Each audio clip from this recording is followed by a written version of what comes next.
Alright, now let's go ahead. Let's move on to the chassis and suspension build that's going to connect to these right here via the 4-link suspension. You're going to need these bags. This bag right here, it's got the springs and the links and everything in it. We can move these all to the side for now. Dump that bag out here, and we're going to need everything that's in this bag pretty much except for this right here, because we're going to be using a 2-speed, so we're not going to need this piece. This is part of the chassis, we're going to need it. This is for the rear chassis brace, we're going to need that. You're going to need 2 of these style bends and 2 of these style bends for the rear, and same thing for the front. These 2 right here look to be spare lower links and a spare upper. So let's go ahead and do the simple thing of this first. It's just the suspension build. The suspension is really simple to build. Now, what you're going to need is a screwdriver for this end right here. You're going to grab one of the shock housings, put the screw or shaft in there. Get a screwdriver to hold that screw in place right there. You can get one of these eyelets right here, or these bottom attachments, and then screw it into place. Now with these things, I don't like to screw them all the way up. I like to leave some thread showing. That does give you a little bit more flex. So about there would be good. Leave that much thread showing, and I do that for all 4. And now you're going to put your spring in here and put a little bit of penetrating oil on that spring to keep it nice and lubed in there so it doesn't rust. And then your top cap right here just snaps in place. And now you have a fully assembled shock right here. So that's pretty simple. So we're going to go ahead and get that part done. I'm going to have a whole playlist for this right here, for this build. So I'm going to have a C24KM playlist just for this build, so you could watch step by step on how I get this build done. So alright, let's go ahead and get this done so I can put the rest of the chassis together. Alright, now that we got these done, we're going to need this bag of screws right here. We're going to use these little flathead looking short ones right here to put the shocks onto the frame. And that's what we're going to be using too to attach the links to the frame and to the axles. So on this one right here, this is going to be the back with the 3 holes, and this is going to be the front right here of the chassis. This is going to attach to right here when we're going to be building the chassis or assembling the chassis together. But for now, we're going to be putting the suspension on it first before we do that. So you're going to grab your suspension, and the suspension is actually going to go on the outside. That's the reason why we have to assemble it first, because once we put these chassis rails together, it's going to be hard to get a screw in here to screw that in. So that's going to attach like so, and the front one is going to go on this hole second from the front. So this hole right here is going to be for the front one, and that's going to go in like so. Alright, now that I have those 2 on there, I'm going to do it to the other side, and then we can put this chassis together. Alright, now that we have the chassis rails assembled, they're going to go on like so. And this front tray, you're going to see the servo comes out of this hole right here. That's going to face the front, where this is all at the on-off switch and everything. It's going to be the front right there. So that's going to go in like so right there. Then you got 2 screws to screw it in right there. And same with the other side. And then you're going to have to do the same thing with this little bracket right here in the back. That's just going to go right here. And you want this flat side, non-open side. See how this side's open right here? You want this on top and this in the bottom. So it's going to look just like how it looks in the front, how this open side is on the top and the covered side on the bottom. So I'll go ahead and screw that into this side, and I'll show you how to get onto the other side. Alright, now that we have this side all connected right here, I just need to put this side on. And that's 3 more screws for this side. Or 4 more screws actually, sorry. So 1 right here, 2, 3, and 4 right there. So it's just going to mimic this side right here, which looks like so.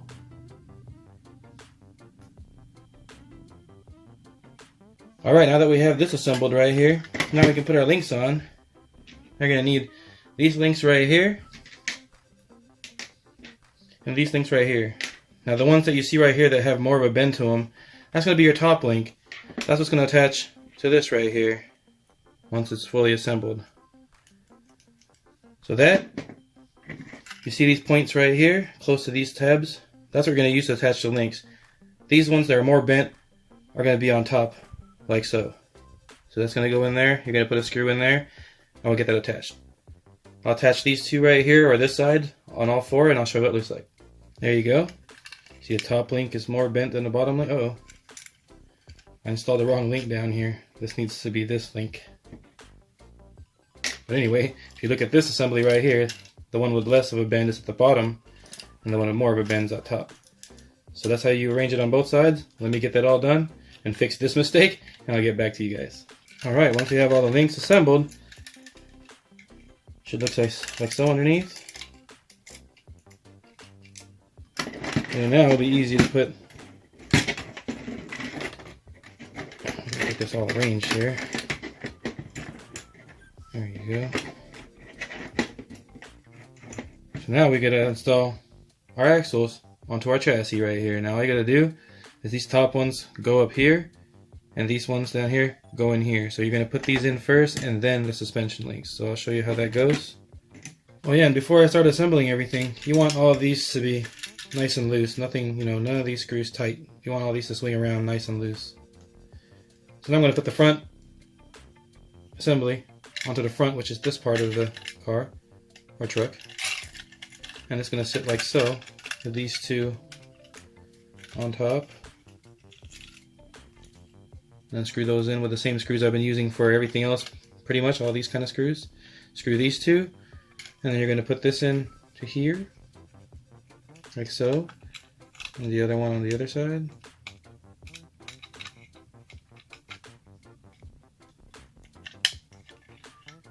And then the shocks go on top like so.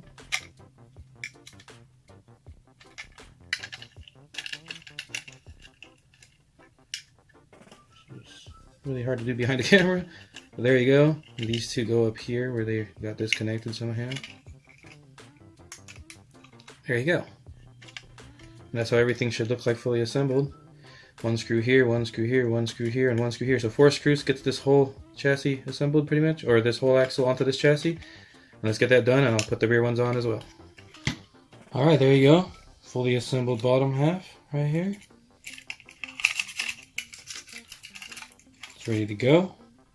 Now let's go ahead and let's install the 2-speed gearbox and drive shafts onto this thing. And then we'll call it a day for this video, and on my next video, we'll continue on with this build. Alright, if you look right here, we have the 2-speed gearbox and the servo that shifts the 2-speed gearbox. It installs on the 2-speed like so. Then you got 2 screws that go here, which are these 2 black screws. And then the smaller black screw right here is for this arm right here that's going to attach on here. So now what you're going to want to do, which I'm not going to do for you guys on this video, but I'll explain how to do it. All you have to do is plug this into something. Maybe one of your receivers that's already plugged into an RC car or something, just unplug their steering servo or whatever, and then plug this in there. Make sure you have that channel centered, so that way you have no trim involved in that channel. It's just all zeroed out. So when you have everything all zeroed out, you're going to want this arm to be straight up and down like so when it's installed onto here. Oh, well, I have it upside down now, but so you're going to want it straight up and down like so. And then when you hit the switch, it goes in here. And then when you hit the switch, the 3rd channel switch or whatever transmitter you're using, when you hit that switch to shift this, this should push it straight in that way. And once it's all the way in, this needs to be at a 90 when it's all the way in, pushing on this rod right here. So that way you have a good engagement onto the next gear. So yeah, that's what you're going to have to do off camera, is to set this up. Maybe I'll show you guys later on this build, but for now I'm just going to install everything on here. And we'll do the adjustments after the whole thing's ready to be run. So right now, I'll go ahead and put this servo onto this 2-speed, show you what it looks like, install it onto the truck, and then we're going to go ahead and assemble the drive shafts and install that onto the truck. And then you guys are going to have to watch the next video to continue what's next on this build. Alright, now that I have the servo installed on there as center as I can, without doing any of the real endpoint adjustments on the transmitter, I'm going to go ahead and install this. The motor goes towards the front, like so, and it goes into these 2 holes right here, like so. So I'll go ahead and do that, and we'll get to assembling the drive shafts. Alright, the 2 speeds inside the chassis, 2 screws on each side, and that's assembled. Now this screw right here The reason I left it off is because that screw, you're going to need that hole right there to mount the body on. This is for the back half, the bed part. It screws onto there to connect it permanently onto the body so it doesn't come off easily. But that's why I left that off there. So now, off to these guys. Pretty simple build. I've shown people how to build these a couple times, but I have one step to add now to this build, just so it'll be a little better. Just dump that out right there. Let's get all these barrels and pins and retaining rings out here.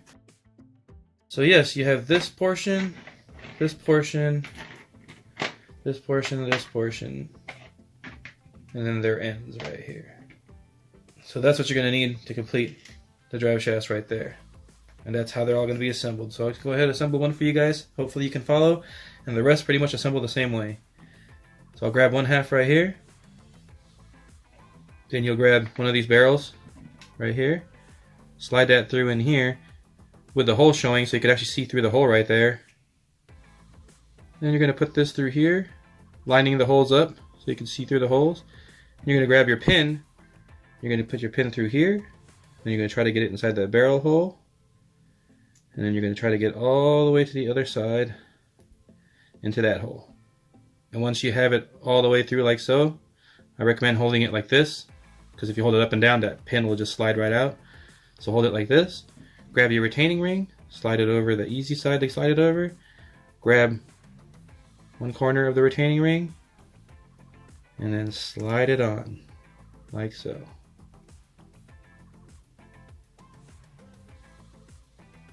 Once you have that on, that should retain that pin in there. And now you have half of the drive shafts assembled. I'll go ahead and get the rest of that assembled for you guys. And here you go. Also, here's my tip. You see that right there? Sometimes these pins aren't long enough, but as you can tell, these pins are pretty long. They're nice and long. Sometimes they will cut them a little too short and you won't see them protruding flush on both sides. If that happens, what I recommend is try to get them as even as possible in there so they don't slip out from in here. And then just put a dab of super glue right there. Just get like a little toothpick or something, put some super glue on the tip of the toothpick, and then just dab it onto that shaft right there on both sides, and then put the retaining ring on, and that should hold that pin in place without it slipping out and falling out. And that's my little trick if these things ever do slip out, is I just clean it all up, put the pin back in there, and glue the outer edges on right here. And it seems to be holding that way. Now that we have all of them assembled, you're just going to get the male and the female side, join them together, and that's one full drive shaft right there. Sometimes they're very easy to get in and out. Sometimes they're hard, but usually you just get one side in like so, put it in, and you'll get it in right like that. Now we just got to assemble that onto here. Now we need 4 grub screws. I'm going to grab some grub screws from that other packet. Don't forget, you're going to want to Loctite this. Blue Loctite on everything. So yeah, the grub screws go in here, and it attaches to the drive shafts over here, like so. And the grub screw goes in there with some Loctite, and the other half goes in here, and you're good to go. And I'll get that all installed to show what it looks like.